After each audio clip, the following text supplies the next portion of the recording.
الحمد للہ رب العالمین والصلاة والسلام علی رسول الامین اما بعد۔ محترم ناظرین، آپ نے معاشرے میں دیکھا ہوگا کہ کئی والدین ایسے ہیں جو اپنے بچے کو بلاتے ہیں کہ بچے یہاں آؤ، میں تم کو فلاں چیز دیتا ہوں یا دیتی ہوں۔ جب بچہ اپنی امی جان کے پاس آتا ہے یا ابو جان کے پاس آتا ہے تو ابا جان یا امی جان اپنے بچے کو کچھ نہیں دیتے۔ یہ جو عمل آپ اپنے بچے کے ساتھ کر رہے ہیں، جب والدین اپنے بچے کے ساتھ اس طرح کا عمل کرتے ہیں تو ان کے نامہ اعمال میں ایک کبیرہ گناہ لکھا جاتا ہے۔ وہ کبیرہ گناہ کیا ہے، اس کی وضاحت کے لیے ایک خوبصورت اور ایک سبق آموز واقعہ آپ کی خدمت میں پیش کرتا ہوں، غور سے سماعت فرمائیں۔ سنن نبی داؤد وغیرہ میں ہے کہ عبداللہ بن عامر رضی اللہ عنہ فرماتے ہیں کہ اللہ کے نبی صلی اللہ علیہ وسلم میرے گھر تشریف فرما تھے۔ میری امی جان نے مجھے بلایا کہ یہاں آؤ، میں تم کو کچھ دیتی ہوں۔ تو اللہ کے نبی صلی اللہ علیہ وسلم نے میری امی جان سے پوچھا کہ آپ اپنے بیٹے کو کیا دینا چاہتی تھیں؟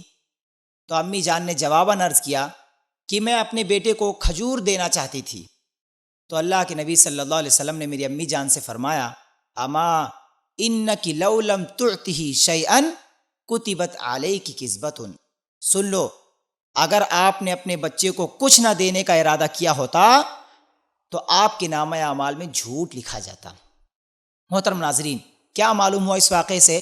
اس واقعے سے یہ معلوم ہوا، اگر امی جان یا ابو جان اپنے بچے کے ساتھ یہ کرتے ہیں کہ اپنے بچے کو بلاتے ہیں کہ بیٹا تم یہاں آؤ، میں تم کو فلاں چیز دیتا ہوں، یا امی جان کہتی ہیں کہ بیٹا یہاں آؤ، میں تم کو فلاں چیز دیتی ہوں، اور اگر بیٹا آتا ہے، بچہ آتا ہے، امی جان یا ابو جان بچے کو کچھ نہیں دیتے تو ان کے نامہ اعمال میں جھوٹ لکھا جاتا ہے، ایک کبیرہ گناہ ان کے نامہ اعمال میں لکھا جاتا ہے۔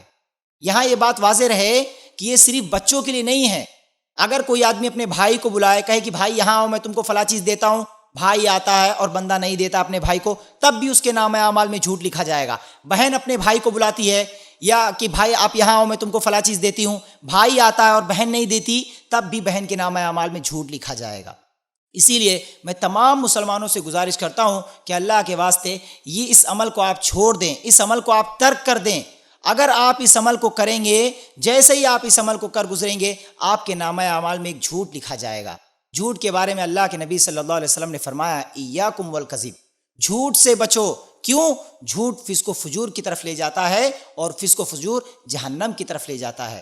میرے بھائیوں، آپ تمام حضرات سے گزارش کرتا ہوں، بطور خاص والدین سے گزارش کرتا ہوں کہ آپ اس عمل سے بچیں، اپنے بچوں کے ساتھ اس طرح کا عمل نہ کریں۔